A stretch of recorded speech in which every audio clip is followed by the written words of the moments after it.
There are few names in modern history that have inspired as much admiration, controversy, and fascination as Donald Trump. To millions, he was the ultimate symbol of wealth, a businessman who transformed his name into a global brand. To others, he represented ambition without limits, a man who blurred the line between confidence and spectacle. Long before he entered politics, before the White House, before becoming one of the most recognizable figures on Earth, there was another story. A story of towering ambition, of calculated risks, of extraordinary success, and the warning signs hidden beneath the glitter. During the 1980s, America celebrated excess. Bigger was better, richer was stronger, and fame itself became a form of power. No one embraced that era more completely than Donald Trump. He didn't simply build skyscrapers. He built an image. And for a time, the world believed it. This is the story of how a young real estate developer from New York transformed himself into America's most famous billionaire, and how the foundations of that empire were laid long before the world realized what they were truly built upon. By the late 1980s, Donald Trump appeared unstoppable. His face dominated newspaper front pages, television broadcasts, and magazine covers. His name crowned luxury hotels, casinos, yachts, and skyscrapers. Every new project was promoted as the biggest, the greatest, or the most luxurious ever built. To millions of Americans, Trump embodied the spirit of the decade, a businessman who seemed to turn every opportunity into gold. Yet behind the dazzling headlines, another story was quietly unfolding. To understand the rise of Donald Trump, it is necessary to return to where it all began. Donald John Trump was born on June 14, 1946, in Queens, New York, into a family already deeply rooted in the real estate business. His father, Fred Trump, was one of New York's most successful property developers. Over decades, he built thousands of affordable apartments across Brooklyn and Queens, creating a vast business empire through government-backed housing projects and carefully calculated investments. Unlike his son, Fred preferred to stay out of the spotlight. He believed in discipline, patience, and relentless hard work. From an early age, Donald was introduced to the world of construction sites, property negotiations, and business deals. While other children played games, he watched buildings rise from empty land and learned how fortunes could be made through real estate. But Donald's personality differed sharply from his father's. He was energetic, competitive, and often rebellious. His parents eventually enrolled him at the New York Military Academy, hoping its strict environment would channel his boundless energy into discipline. The experience left a lasting impression. It strengthened his confidence, sharpened his competitive instincts, and reinforced his determination to win at almost any cost. After studying economics at the prestigious Wharton School of the University of Pennsylvania, Donald joined the family business.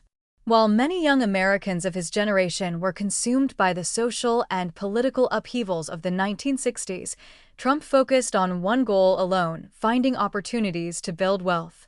But Brooklyn was never enough. The future he envisioned lay across the East River. Manhattan. During the 1970s, Manhattan was struggling. Crime was rising, businesses were leaving, and many iconic buildings had fallen into decay. Where others saw decline, Donald Trump saw opportunity. His first major breakthrough came with the aging Commodore Hotel beside Grand Central Terminal. Most experienced developers dismissed the property as beyond saving. Trump thought differently. He persuaded Hyatt Hotels to become his partner, secured financing from major investors, and successfully negotiated one of the largest tax abatements New York City had ever granted to a private developer.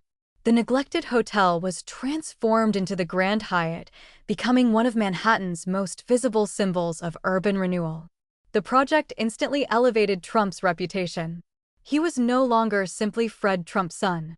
He had become one of New York's rising developers. Yet his greatest ambition still lay ahead. In the heart of Fifth Avenue stood one of the most valuable pieces of land in America. Here, Donald Trump envisioned a building unlike anything New York had ever seen. A skyscraper that would carry not only offices and luxury apartments, but his own name, Trump Tower. Financing the project required an intricate web of investors, political negotiations, legal maneuvering, and tax incentives. Trump excelled at bringing influential people together while convincing each that the project would redefine Manhattan. Construction moved forward despite repeated challenges. When completed in 1983, Trump Tower immediately became one of New York's most recognizable landmarks. Its soaring glass facade, dramatic marble atrium, luxury boutiques, and multi-million-dollar apartments perfectly reflected the optimism and extravagance of the Reagan era. The building became more than a real estate project. It became a symbol. And that symbol was Donald Trump himself.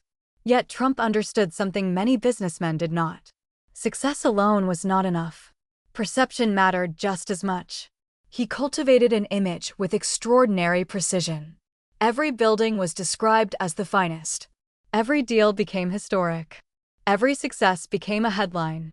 Television crews followed him everywhere. Celebrity magazines eagerly documented his glamorous lifestyle. Social events became opportunities for publicity. Whether attending charity galas, welcoming famous guests, or appearing alongside Hollywood stars, Trump ensured that cameras were never far away. His luxurious lifestyle fascinated the media.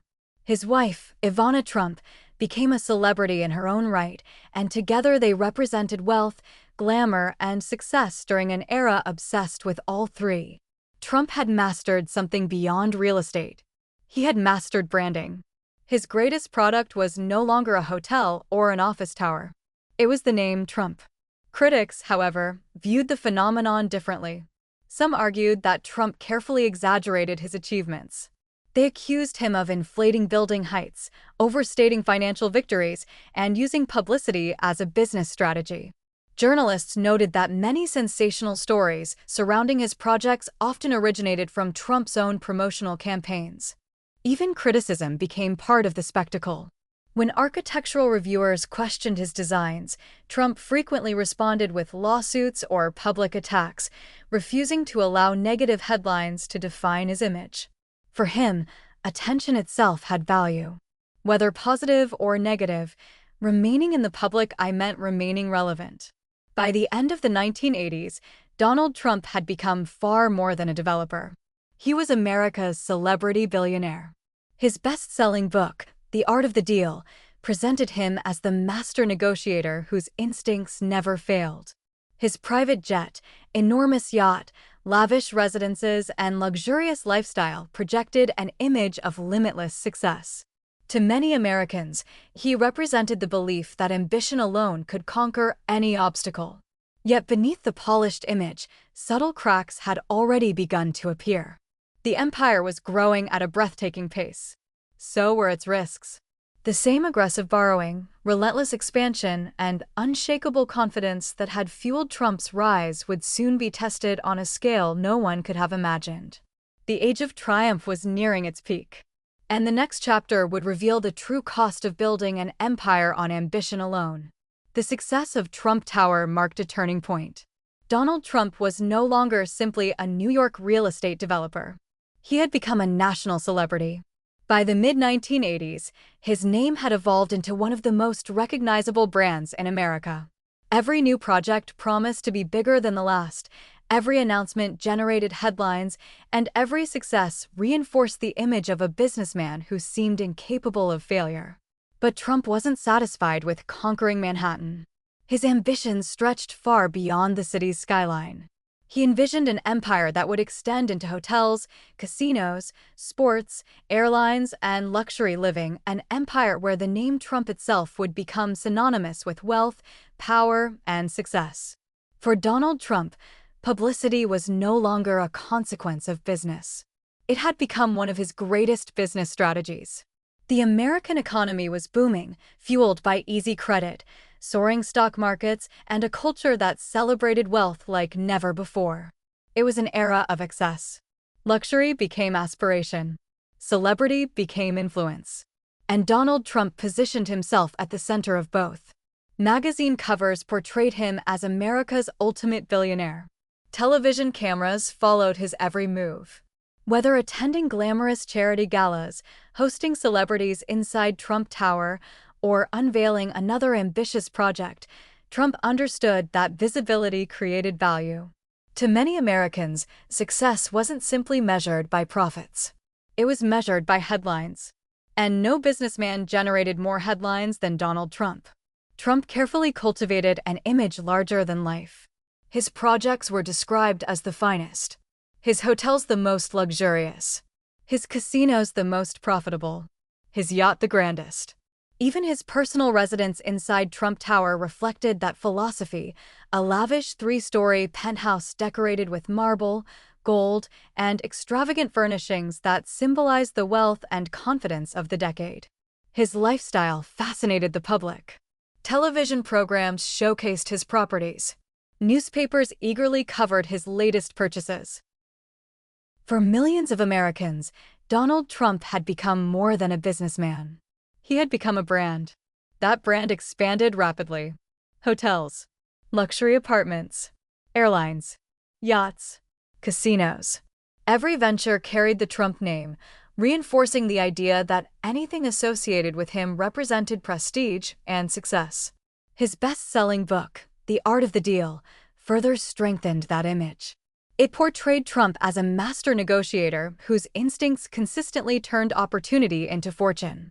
The book became both a business manual and a powerful piece of self-promotion, helping transform Donald Trump into one of the most recognizable businessmen in the world. But no opportunity captured Trump's imagination more than Atlantic City. During the 1980s, the city had become America's gambling capital outside Las Vegas. Casinos promised enormous profits, attracting investors eager to capitalize on the booming industry. Trump saw Atlantic City not merely as another investment. He saw it as the next stage of his growing empire. He acquired casino properties, secured valuable gaming licenses, and invested heavily in massive developments designed to dominate the city's skyline. Trump Plaza became one of his earliest casino successes. Soon afterward came Trump's Castle. And finally, the enormous Trump Taj Mahal, a project promoted as the most spectacular casino ever built. Each opening became a media event. Crowds gathered. Celebrities attended. Television networks broadcast the ceremonies nationwide. Once again, Trump demonstrated his remarkable ability to turn business ventures into public spectacles. Yet beneath the dazzling celebrations, the expansion demanded enormous amounts of borrowed money. Trump believed bigger investments would produce even greater rewards. Banks, encouraged by his growing reputation, continued providing the financing that fueled his rapid expansion. At the time, few questioned whether the pace could be sustained. The empire appeared unstoppable. Trump's ambitions extended beyond real estate and casinos. Professional sports offered another stage upon which he could expand both his business interests and his public profile. In 1983, he purchased the New Jersey Generals of the United States Football League. Determined to challenge the dominance of the National Football League, Trump aggressively recruited star players and pushed league owners toward direct competition with the NFL. The strategy generated enormous publicity, but it also divided the league. The USFL eventually launched an antitrust lawsuit against the NFL. Although the league technically won the case, the damages awarded were symbolic, and the financial consequences proved devastating. The USFL soon collapsed. For many observers, it became one of the earliest examples of Trump's willingness to pursue ambitious victories regardless of the risks involved. Boxing provided another opportunity for publicity. Trump hosted some of the sport's biggest championship events in Atlantic City, bringing global attention to his casinos. Heavyweight title fights featuring stars like Mike Tyson generated enormous crowds and record-breaking revenues. Trump sought to position himself not simply as the venue owner, but as a central figure within the sport itself. His association with world champions strengthened his public image, reinforcing the perception that wherever Donald Trump appeared, success followed. Throughout this period, the media remained captivated. His marriage to Ivana Trump became part of his carefully crafted public image. Together, they represented glamour, wealth, and luxury. Ivana managed several Trump properties, frequently appearing beside her husband at high-profile events. The couple became fixtures of New York's social elite, regularly featured in newspapers and television programs. Their lives seemed to embody the American dream of limitless success. But appearances often concealed growing tensions. While supporters praised Trump's confidence and vision, critics raised increasingly difficult questions. Former associates accused him of exaggerating financial achievements. Architectural critics challenged the quality of some projects despite their luxurious marketing. Business rivals argued that publicity frequently overshadowed reality. Several disputes surrounding construction practices, labor conditions, legal battles, and aggressive negotiating tactics began attracting greater scrutiny. Trump rarely ignored criticism. Instead, he answered with lawsuits, public rebuttals, or even stronger promotional campaigns. Conflict itself often became another source of publicity. As long as his name remained in the headlines, he believed he remained ahead of the competition. This relentless pursuit of attention made Donald Trump unlike almost any businessman of his generation. He understood that perception could influence markets. A headline could attract investors. A television appearance could sell apartments. A magazine cover could elevate a business deal. Long before the age of social media, Trump had mastered the power of personal branding. His name itself had become one of his greatest commercial assets. By the close of the 1980s, Donald Trump's empire appeared larger than ever. His properties stretched from Manhattan to Atlantic City. His celebrity status rivaled Hollywood stars. His name symbolized wealth around the world. To many Americans, he seemed untouchable, a businessman whose confidence always produced another victory. But beneath the glittering casinos, luxury hotels, and magazine covers, warning signs were beginning to emerge. The empire had expanded at breathtaking speed. Its foundations rested on enormous debt. And as economic conditions began to change, the strategy that had built Donald Trump's fortune would soon face its greatest test. The golden age of Trump's empire had reached its peak. The next chapter would reveal just how fragile that success truly was. For years, Donald Trump had appeared unstoppable. His name crowned luxury hotels, soaring skyscrapers, glittering casinos, and some of the most recognizable properties in America. Magazine covers celebrated his success, television cameras followed his every move, and to millions, he embodied the limitless ambition of the 1980s. But empires are often most vulnerable at the height of their power. As one decade came to an end and another began, the economic winds were shifting. The era of easy credit and soaring real estate values was fading, exposing the enormous risks hidden beneath Trump's expanding empire. The same strategy that had fueled his extraordinary rise, aggressive borrowing, relentless expansion, and unwavering confidence, was about to face its greatest test.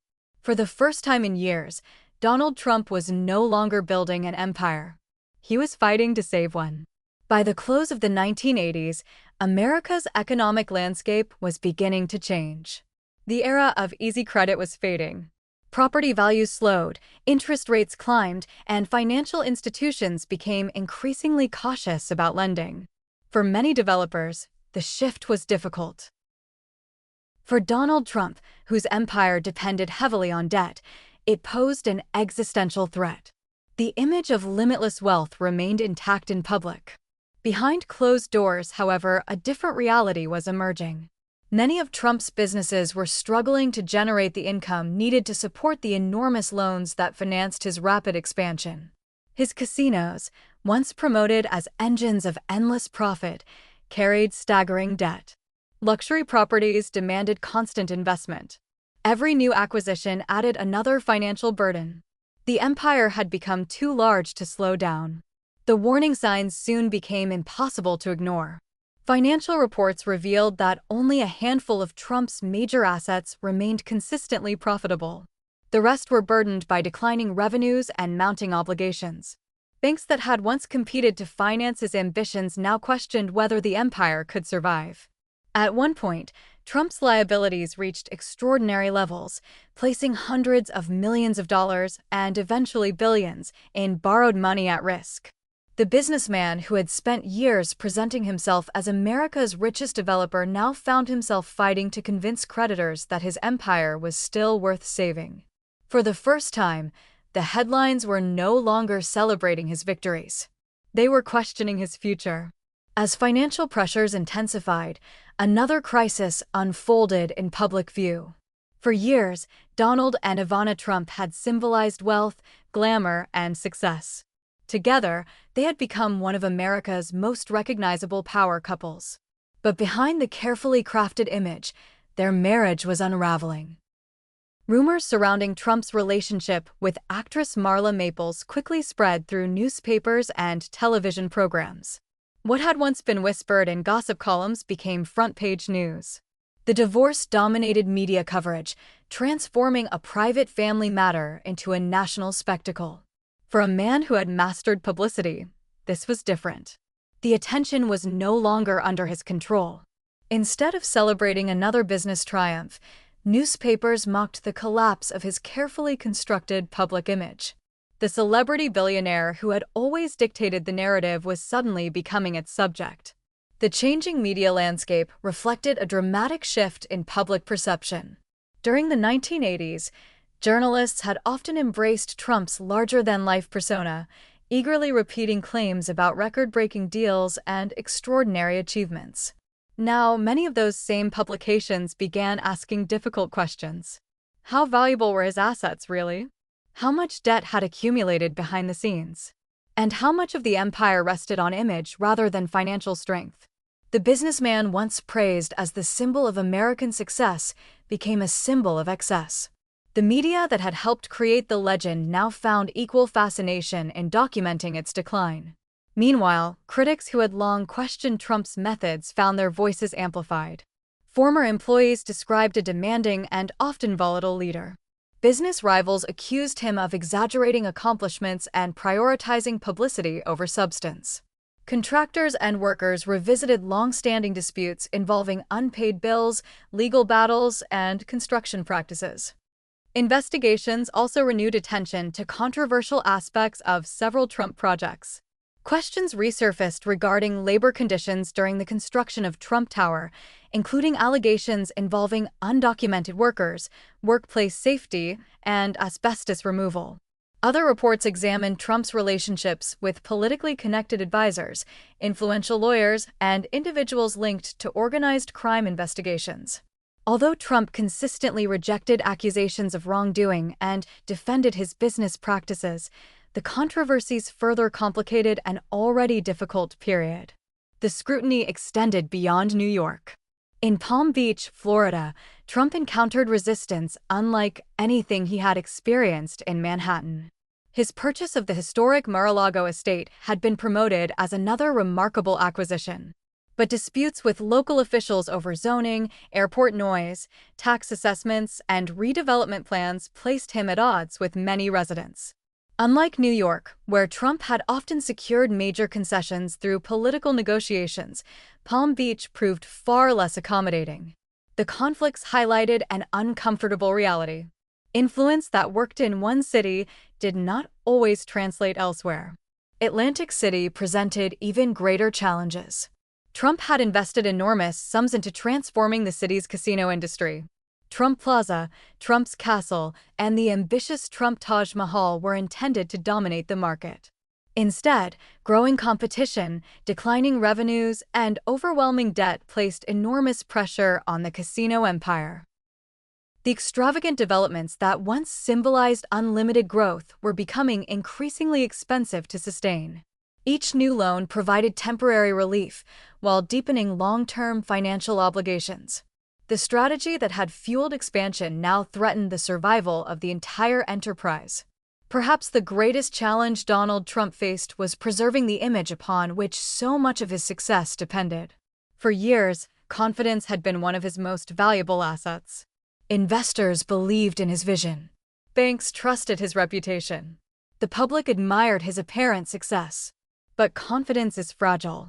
As financial setbacks multiplied, maintaining the appearance of absolute control became increasingly difficult. The businessman who had built a career convincing others that every deal was a triumph now confronted circumstances that could not be solved through publicity alone. Yet, even during the darkest moments, Trump refused to surrender. He negotiated relentlessly with lenders, restructured loans, sold selected assets, and sought new agreements that would keep his businesses operating. Many financial experts believed his career was over. Others argued that his greatest talent had never been constructing buildings. It was surviving crises that would have destroyed almost anyone else. The struggle for survival had begun. And once again, Donald Trump was betting that determination, negotiation, and his own larger-than-life persona could overcome seemingly impossible odds. Whether that gamble would succeed remained uncertain. But one thing had become unmistakably clear. The golden empire of the 1980s had cracked. The legend of Donald Trump was entering its most difficult chapter, and the battle to preserve both his fortune and his reputation was only beginning. The battle to save Donald Trump's empire had begun. With billions of dollars in debt and some of his most ambitious projects struggling under immense financial pressure, the businessman who had spent years expanding his fortune was now fighting to preserve it. The strategy that had once fueled his extraordinary rise, borrowing heavily to finance ever-larger developments, had become his greatest weakness. As the American economy slowed in the early 1990s, the financial foundations of Trump's empire began to crumble. Banks that had once competed to finance his projects were now demanding repayment. Creditors questioned whether the empire could survive. For the first time in years, Donald Trump faced a challenge that confidence and publicity alone could not overcome. The turning point arrived when lenders faced an uncomfortable decision. Donald Trump's businesses owed billions of dollars. Allowing the empire to collapse outright would have inflicted massive losses not only on Trump, but also on the banks that had financed his extraordinary expansion. Rather than force liquidation, financial institutions entered complex negotiations to restructure his debts. Loans were extended. Payment schedules were revised. Assets were sold. Control over portions of his empire gradually slipped away. Trump remained the public face of the organization, but privately, survival had replaced expansion as the primary objective. For the first time in his career, preserving the empire became more important than growing it. The collapse reshaped Trump's public image. Only a few years earlier, he had been portrayed as the unstoppable billionaire who represented the optimism of the Reagan era. Now newspapers chronicled bankruptcies, mounting liabilities, and failed investments. Magazine covers that once celebrated his achievements questioned whether his business career had reached its end. The media that had helped create the legend now found equal fascination in documenting its decline. Public opinion shifted dramatically. Supporters admired his determination to keep fighting. Critics argued that the empire had always depended more on borrowed money and relentless publicity than lasting financial strength. The myth of effortless success had been replaced by a story of extraordinary risk. Yet one quality continued to distinguish Donald Trump from many of his rivals. He refused to disappear. Time and again, he negotiated with creditors, reorganized businesses, and searched for new opportunities. Rather than accepting defeat, he reinvented himself once more. His greatest talent, some observers argued, was not simply constructing buildings. It was surviving crises that would have ended almost anyone else's career. Over time, Trump gradually rebuilt parts of his business empire. His name remained on hotels, golf courses, commercial properties, and luxury developments around the world. More importantly, the Trump brand continued to hold immense public recognition. Even after financial setbacks, it remained one of his most valuable assets. The story of Donald Trump during the 1980s was never simply about real estate. It reflected the ambitions of an era. An America captivated by excess, celebrity, and the belief that bigger always meant better. Trump understood that culture better than almost anyone. He recognized that perception could be as powerful as profit. That publicity could become a business strategy. And that a carefully crafted image could open doors that money alone sometimes could not. Whether admired as a visionary entrepreneur or criticized as a master promoter, he transformed the relationship between business, media, and celebrity in ways that few others had imagined. Long before social media reshaped public life, long before reality television turned business personalities into household names, Donald Trump had already mastered the art of making himself the story. His rise revealed the power of ambition. His setbacks exposed the dangers of unchecked expansion. And his survival demonstrated a remarkable ability to adapt when circumstances seemed impossible. Few businessmen have inspired such sharply divided opinions. Fewer still have remained at the center of public attention for decades. History rarely remembers individuals for their victories alone. It remembers how they responded when those victories began to unravel. Donald Trump's first empire rose with the optimism of the 1980s. It stumbled under the weight of debt, controversy, and relentless ambition. Yet the man at its center refused to fade from public life. Instead, he reinvented himself again and again, ensuring that his name remained woven into the story of modern America. Whether viewed as a visionary builder, a relentless self-promoter, or one of the most controversial businessmen of his generation, his influence would extend far beyond the skyscrapers that bore his name.